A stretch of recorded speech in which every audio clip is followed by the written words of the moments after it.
Hello everyone, welcome back to a rare late night edition, at least for me, and probably for a lot of you of the RedSeaPodcast. That's why I am gonna be, I'm gonna try to be at least less yelly than usual.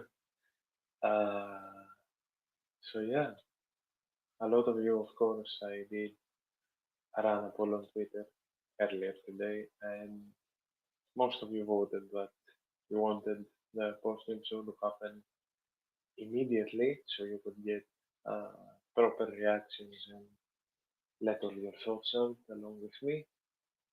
So here we are in very late, very rare AM show.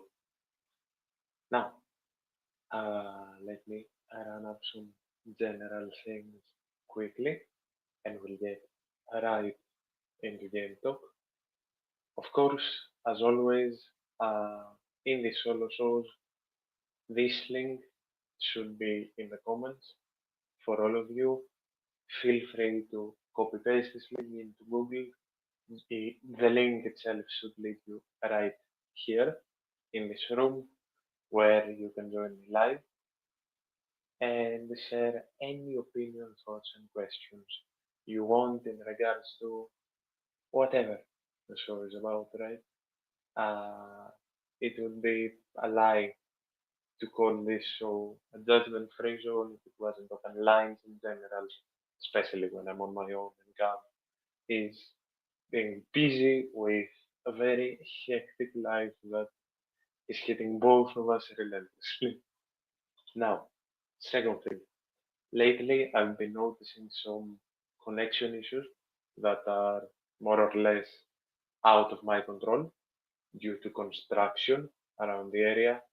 So if you notice anything off with camera audio, don't wait for me to ask, and especially if I don't notice it, let me know immediately and I'll fix it.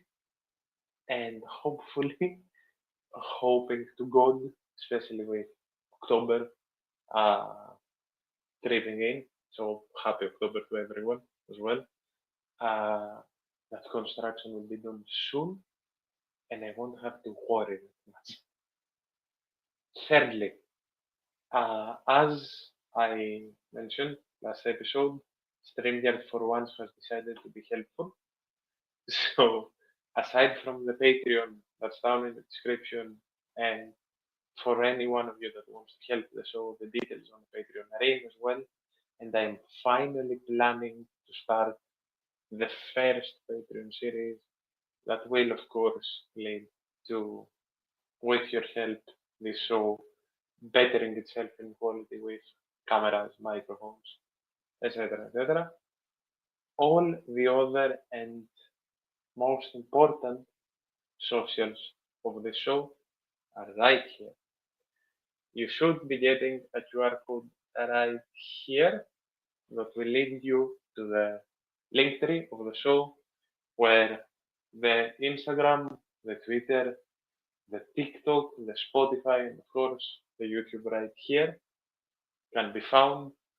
So if you like what you see, go check the backlog of the YouTube. There is constant interaction and information on most socials. TikTok mostly consists either of general clips or clips from the shows. And of course, Spotify gets every episode except from YouTube specific series like the Red Sea Chronicles that will hopefully be back soon as well. So yeah, do scan the QR right here to follow the show everywhere. And that's about it. Very, very quickly, I'll let the QR go for now. And let's get into it. Let's get into a game that honestly, the, the first thing you can say in regards to this game is that it's a shame, right? We went into the Emirates knowing that we're gonna face one of the most informed teams in Europe, a team with a budget that stands at 1.33 billion, if I'm not mistaken. And we gave it our all from moment one to moment 90. We had our chances. We fell victims to the relentless pressing that we should have, would have expected. I don't know what's the better use. That Arsenal are very well known for, of course, with the quality and the style of play that they have.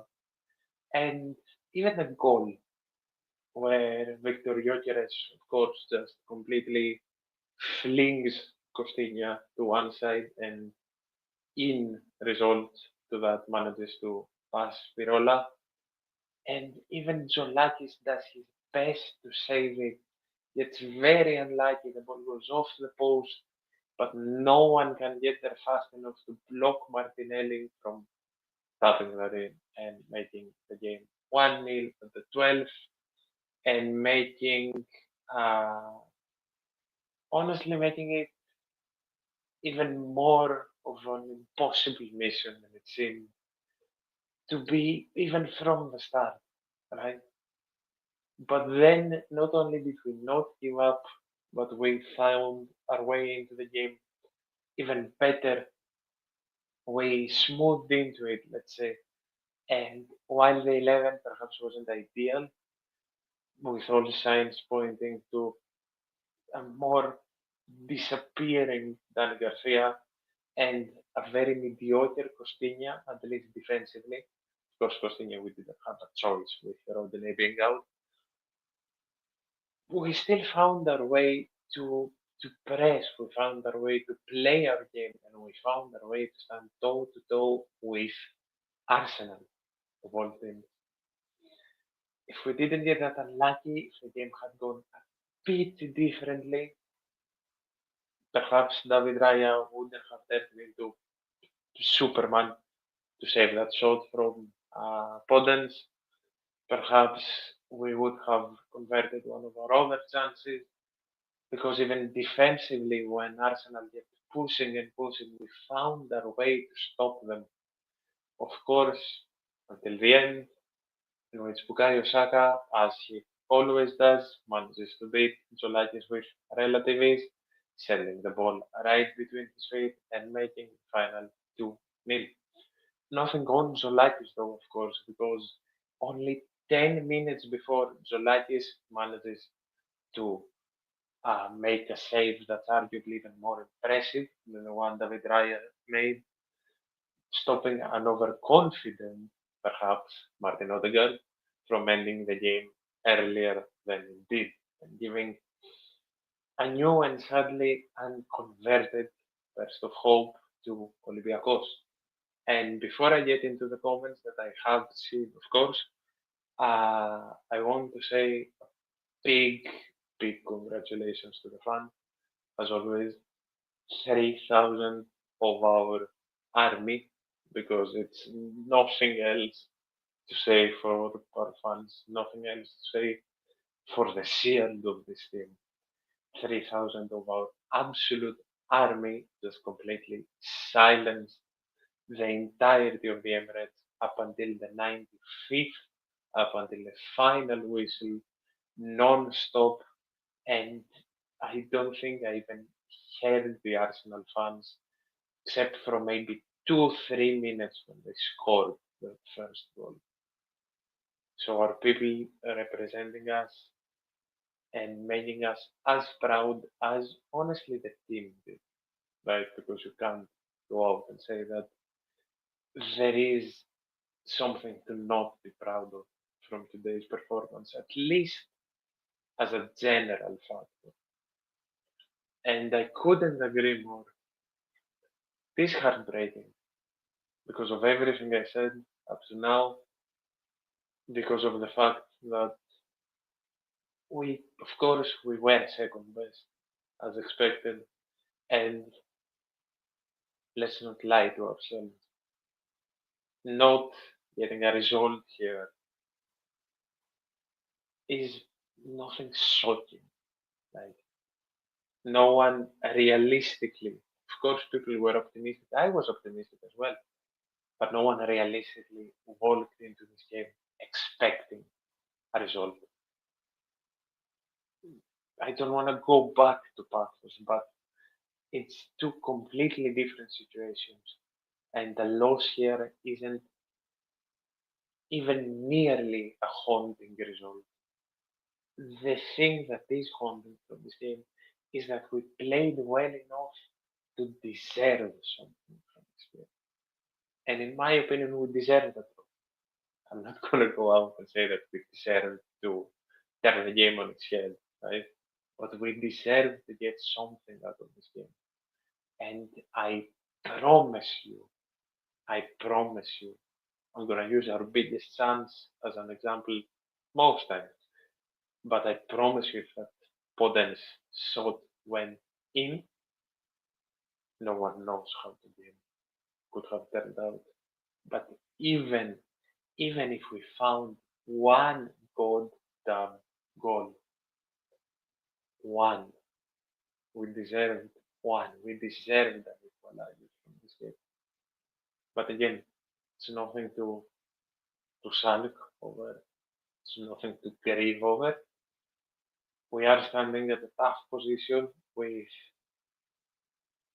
arguably one of the toughest, if not the toughest game of the league stage, our league stage coming up in Barcelona away at the new stadium. So honestly, I don't know. It's weird. It's not a state of sadness that this game. It's not a taste of sadness that this game left. Most people wish, dare I say, right? But it's a taste of confusion because knowing this team, we could very fucking well go on to the Camp Nou and get a nil-nil. We could very fucking well get a result here against Madrid, another nil.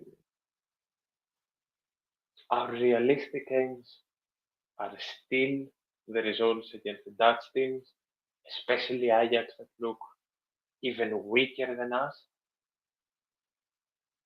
Hopefully, hopefully, a point against a weak Leverkusen, if not a win, I'll stick to a point, even with how the season is going, and no slip-ups against Kairat. 10 points, which is around about the measuring stick, the limit of what we need to make it into the top 24, are nowhere near gone. And I feel like the shame that we feel today is even greater because of that Paphos draw on match week 1. Because if we stood here with 3 points and had this performance that we did have, which is everything to be proud of and nothing to complain about, I feel like would be a lot more positive. But it's that sour taste on the back of the mouth that's left because we stand here with 1 point and not 3. With 1 point and not 3. It is heartbreaking, but it's not heartbreaking because of a bad result. Για μένα πρόβλημα δεν είναι ότι χάσαμε μέσα στην Αγγλία, αλλά ότι φαίνεται ότι δεν έχουμε ποιότητα να βάλουμε γκολ. Είχαμε πολλές τρύπες το καλοκαίρι και δεν τις φτιάξαμε. Και είχαμε όλο το καλοκαίρι.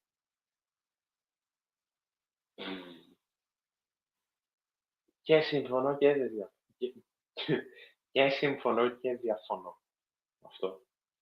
So, to translate the comment from Gerasimos, it's basically in agreement with what I said, that yeah, it's not really a problem to be worried about.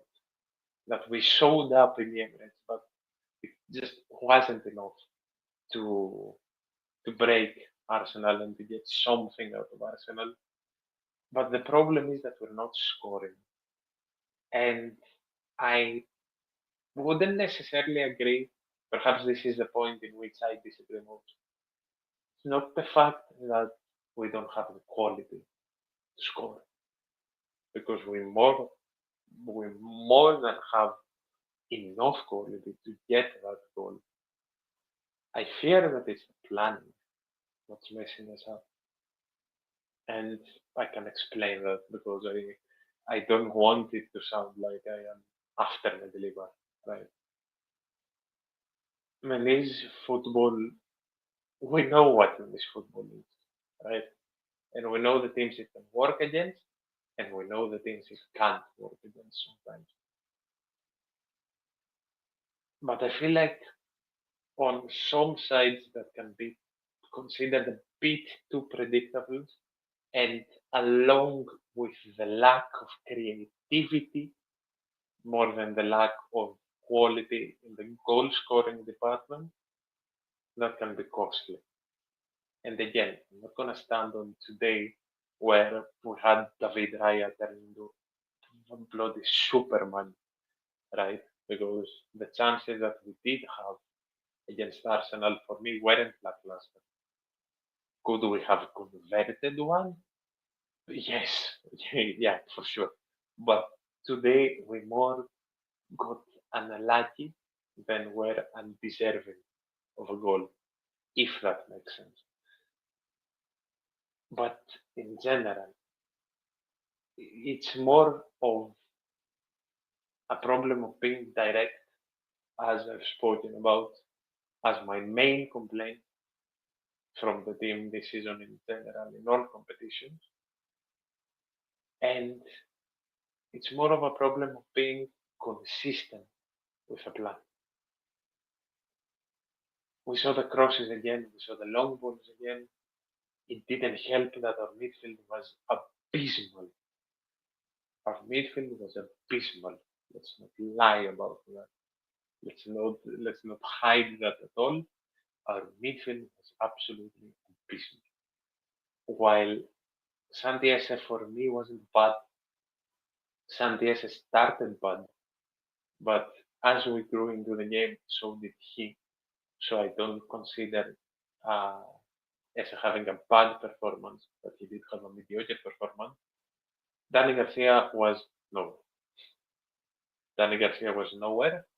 I thought uh, Danny Garcia would provide a lot more, especially with his experience, but he did absolutely nothing. I saw people saying that the game needed Lorenzo Scipioni from the start, and while I agree, I don't think Scipioni was fully fit to start a game like this. So I think the game needed Kozakidis. And if it's a main lesson to learn from this one, it's that the duo of Santiago Ese and Danny Garcia should never play together again.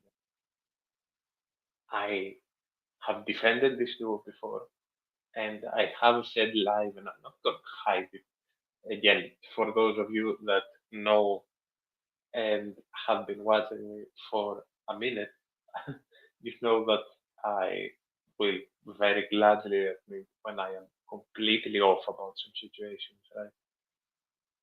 I said, like I said earlier today, that the duo of S and Garcia, while it will never work in Greece, perhaps it will help us in some games in Europe, and I thought Arsenal would have been one. Like, it was the expected duo, both for me and a lot of people. But if there is one main lesson to be learned from today, is that these two should never start together again. And I am going to bring up a point that Jack did, and this isn't in any form disrespect to Danny Garcia, because Danny is a wonderful player. and he is very useful. That's why I'll phrase it differently than Gav did. Due to the role that we need the player in Garcia's position to have, especially in games like this, I would argue for Dani not starting anymore and purely needing to be used as an impact sub, either to close games out or to come on around the 50th to 60th to provide stability that we know he can in the midfield. I feel like Dani Garcia is an impact sub to a Mouzakitis or to a Scipioni or to even an Nascimento when needed. Is going to be much more useful and much more impactful than he stands currently as a striker. I don't know if that will happen. I don't know if Mendy is ready to pivot into not starting Garcia anymore. But I think we find ourselves in a position where it needs to happen. Also, I am sorry about the chair. I'm trying to keep it as quiet as possible, and I promise that my next move in quality of this show will either be a mic or a new button. So, moving on.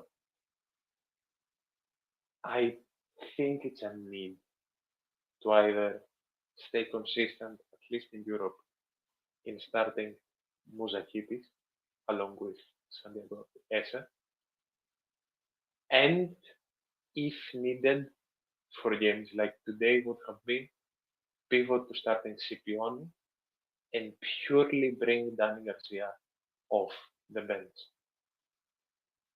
I think that's the game plan that the team needs to move forward with if we don't want to completely lose out on the midfield battle every single time. Because I'm not going to even speak about Merino. The things that Odegaard did today are absolutely filthy. Odegaard, of course, was the clear MVP of Arsenal, in my opinion. Odegaard just strolled through the midfield. It doesn't get much better saying that. And yeah, exactly what the comment says. It was way, way too easy for Arsenal to just transition the ball from the defense to the attack straight through, no problem at all, especially in the first. While on the other hand, you look at us and you look at one of two scenarios. Either Jolakis goes forward when he catches the ball and sends it to the moon, trying to find the Zelson, Podens, or Ayub, which he did. A lot of times he did. But you're not going to win a game like this or get anything out of a game like this through goalkeeper borders. Or you saw long balls from Ortega, from Costinha, even from Retsos. You generally saw a transition that had to bring in switch of play, that had to find open spaces that relied a lot on the long ball. It was a minority of the game in which we managed to go from the center back to El Kabi with passing play. Like even when we got to the wings, it was through a long ball up from the fullback or a run. You rarely even saw a 1-2 on the overlap. course, the possession was very, very Arsenal dominant.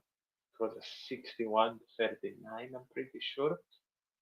With, let me actually pull up the stats so I don't just spew absolute BS to you all, right? Yeah, 61-39 possession. Arsenal created 4 big chances, we created 2, with 16 total shots to Arsenal to our 10. And where is the thing I am looking for?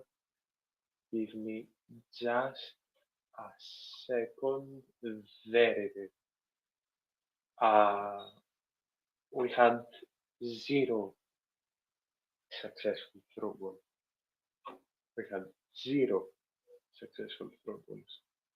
Our accurate passes were 224 out of, yeah, actually good, check that out of 308.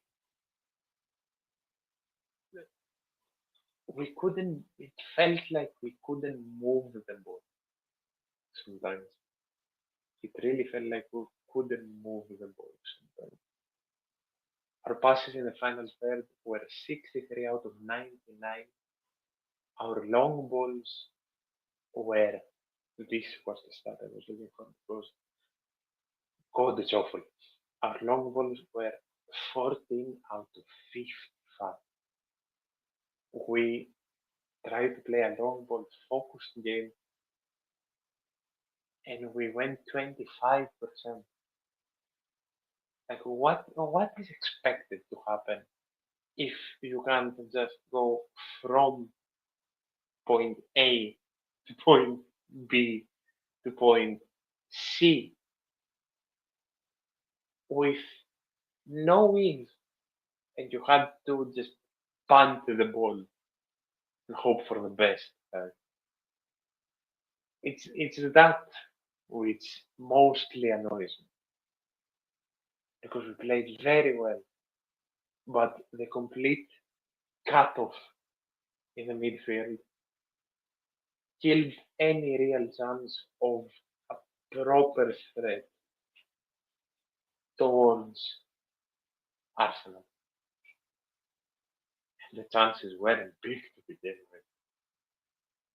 with. That's the main thing that annoys me. And that's the main thing that makes it even more heartbreaking is that just one mistake in our midfield, they level.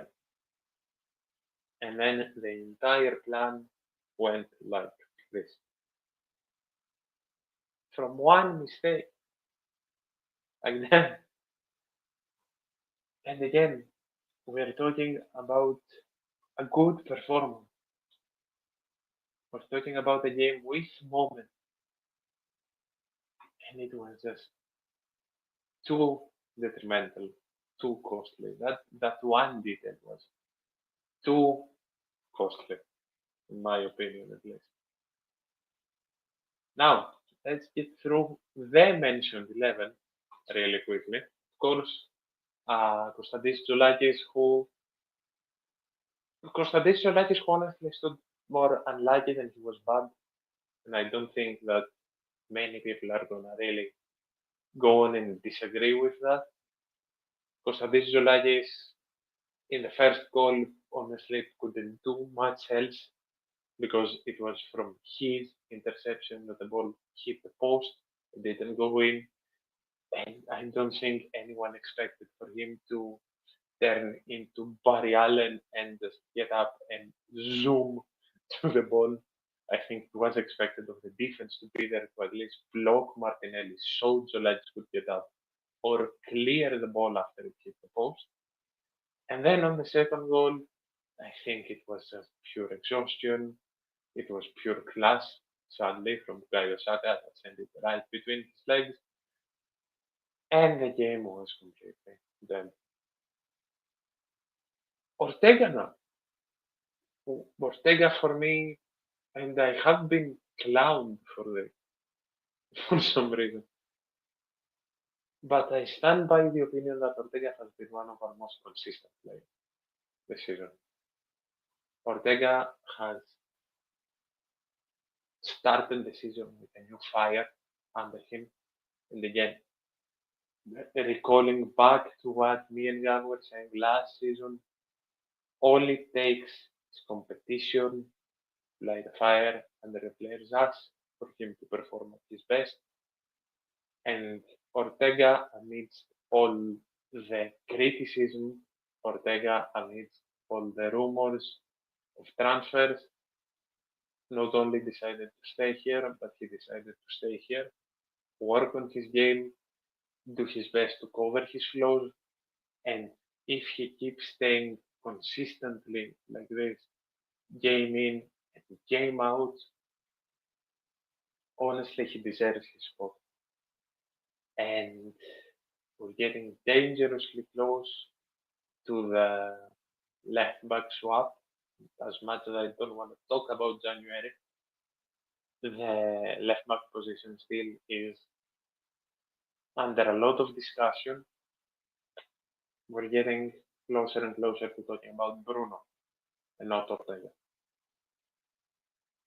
If Ortega keeps going like this, we're going to have minimal problems down the left and not a liability like we did for a big number of games. Because a lot of people were saying, and including me, I'm not going to hide saying this, but a lot of people were saying that left back was our weak link. And in a blink of the eye, Ortega has shown up to the max, and it looks like he's going to be ever improving and not just consistent.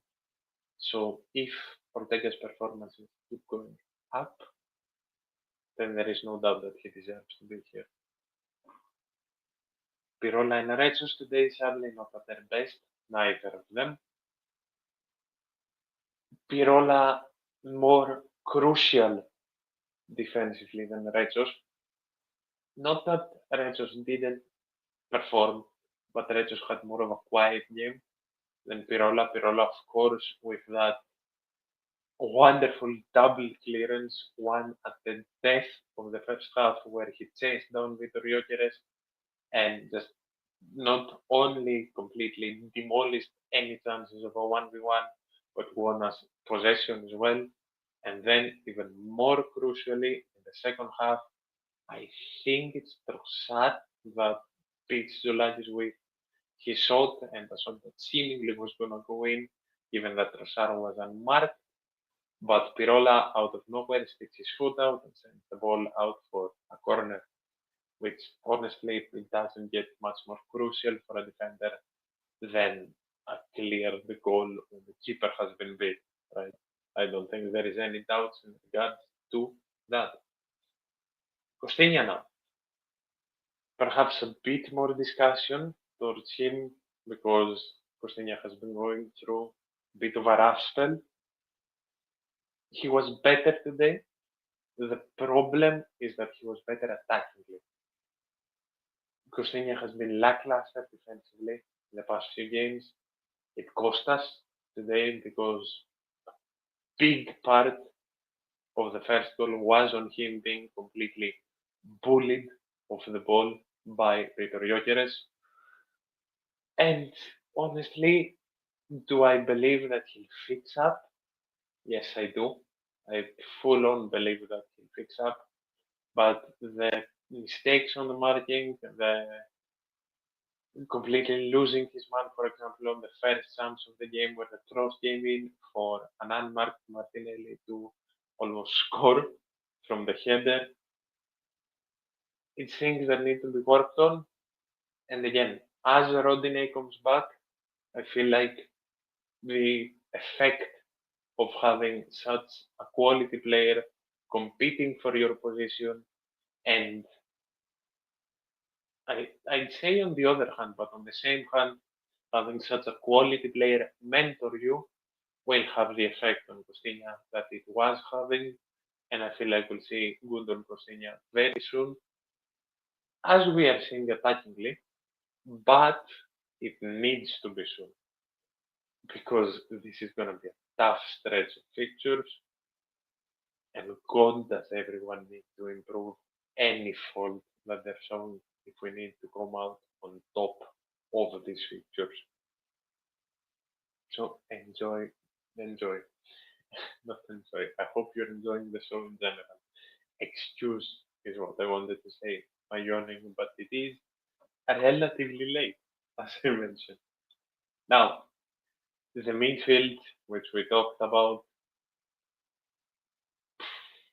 again, all you can say to the midfield is that it's a shame and that the preferred duo from now on should be Modalitis Anese and or Scipioni and Ese.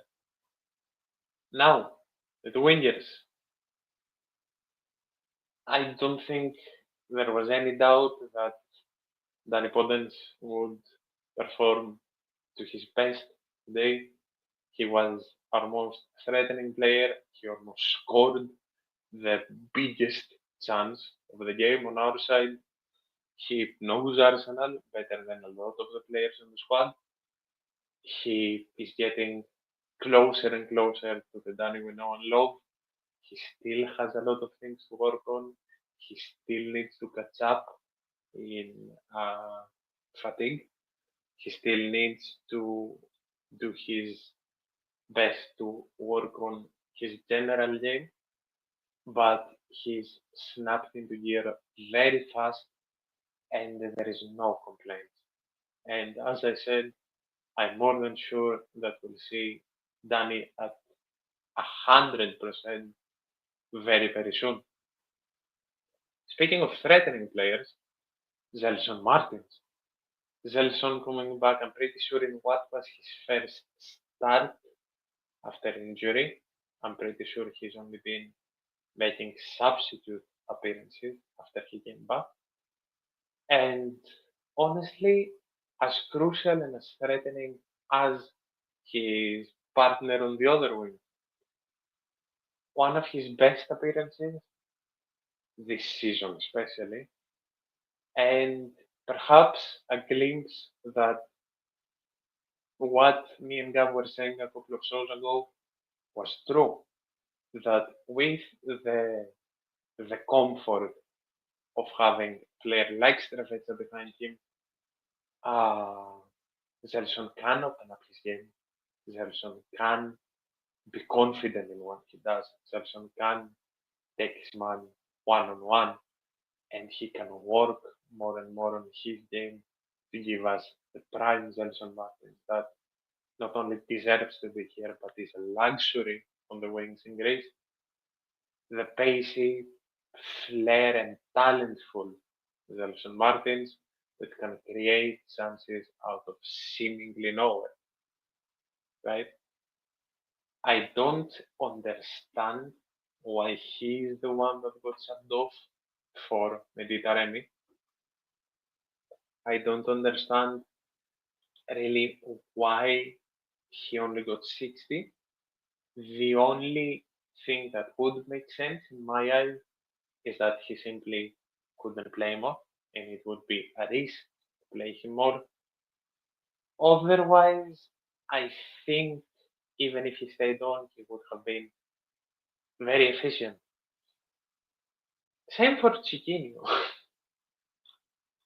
Chiquinho has been our best player. I know he basically got 90, but I really want to keep seeing Chiquinho finish out games because with this man on the field, even in the last millisecond, you don't know what you'll get and what chances he'll create or what shot he'll find out of absolutely nowhere, right? But honestly, what's there to say? It, it's a bit ironic, isn't it? Because I feel like for most players, what I can come out here and say, what I want to say, is that they played at their best. But we stand here having lost a game 2-0 against one of the best teams in Europe, in a fashion of details, and having witnessed them play some of their best football in the Emirates. I don't know, as much as I'm uttering it, it seems a bit weird to me. I don't know if I'm alone in this. And then up top, of course, Ayub El Gabi, who did have his chances, did have his headers. One of them was honestly falsely not given a corner. The other two main headers that he had were way too weak to even try and threaten David Raya. Perhaps El Gabi would have been a bit more uh, efficient in finishing his chances. Perhaps we could have gotten a bit more from the game from there as well. But I'm not gonna sit here and say that Ayub was bad in any way, shape, and form. In contrast, even I think that Ayub is improving his game. I think that Ayub is working on the ability to be able to come out more and collect the ball instead of being purely an out and out target man. That is his nature. So I am honestly only keeping positives from Ayub's performance as well. Of course, Mehdi Taremi coming in for Nelson. Mehdi not really having the chance to do much. I don't necessarily understand why he came in for Zelson. As I said, I don't know why. My idea is that maybe bring him on for Danny Garcia, drop Chiquinho back and play a 4-4-2. Maybe that would have worked a bit more, but maybe as purely out and out behind the Ayub didn't really have the chance to give us a lot in the game. Limited himself as well. I didn't want to see Ayub come out, but I don't know that substitution, especially when Zelson was performing well, just seems a bit off to me. Perhaps something else could have happened. Perhaps I don't know shit because I'm not the coach also, right? But I'm here to throw out just first thoughts and ideas. For those of you, of course, that are listening after as well, we'll all have calmer thoughts tomorrow. I'll probably drop another article tomorrow over on Instagram, but do drop all your thoughts, agreements, and disagreements in whatever gets mentioned here, of course. I am open to discussion no matter what. Then, of course, we had the triple substitution of, uh, no, I'm sorry, Scipioni came in the 75th before anything. And Lorenzo Scipioni, again, maybe should have even started the match. But even if he wasn't fit enough to start the match, perhaps maybe he should have come in a bit earlier due to, of course, us not deciding to change formation. Perhaps Danny shouldn't have gotten the full 75 that he did. Perhaps Danny should have come out not at the half, but around the 50th, 60th, like I mentioned earlier. But Scipione did all he could. He was brought in for the role that he was, and he played it perfectly. But sadly, too minimal of a time to have any major impact in the game. And that's the same for the triple substitution, especially with one name coming in way, way too late. And that, of course, is Christos Mouzagitis for Santiago Esse. And the other two were Gabriel Strefezza for Chiquinho, who by then had moved out to the wing, and Julian Biancon for Redzos. Again, all three performed very well, especially Mouzagitis. But what can you do with 4 minutes remaining, right?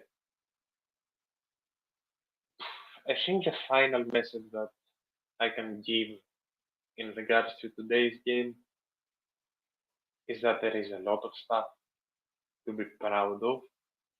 There is a lot of stuff to be very proud of. And that this team is full of warriors, as weird and as cringe as this sounds. This team is full of players that will give it their all. This team is full of players that have a perfect mix of hard work and quality, and that the season ahead is long. As I said earlier, 10 points that are needed are more than manageable, and nothing is over yet.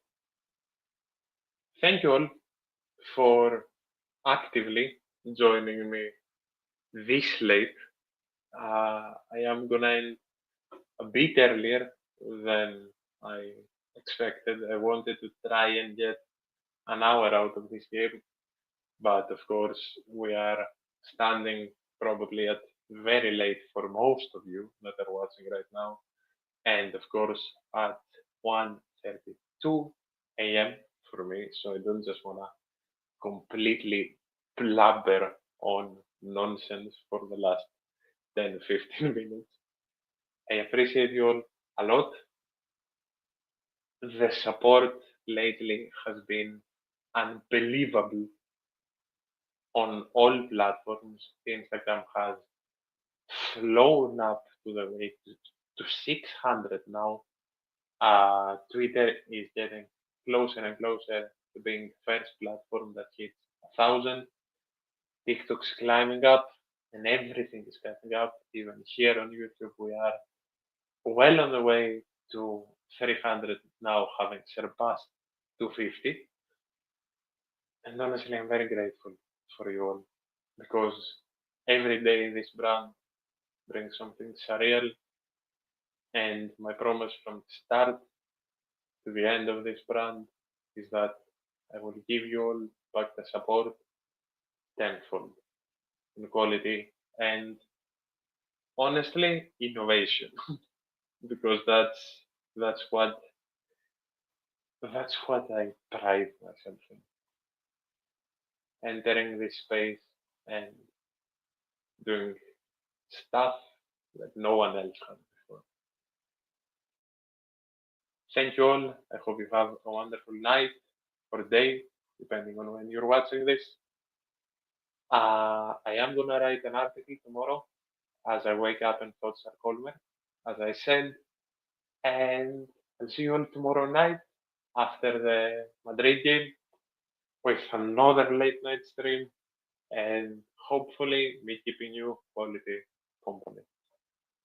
Thank you all so much.